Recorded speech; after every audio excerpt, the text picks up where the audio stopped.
customer states they got oil change week ago. Not yet. Like,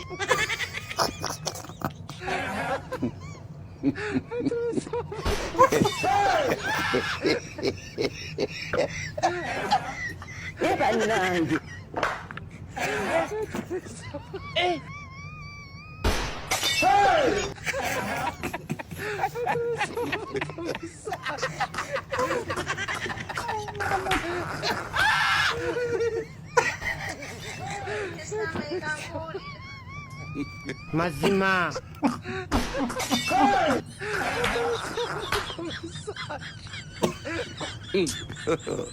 God have mercy upon us.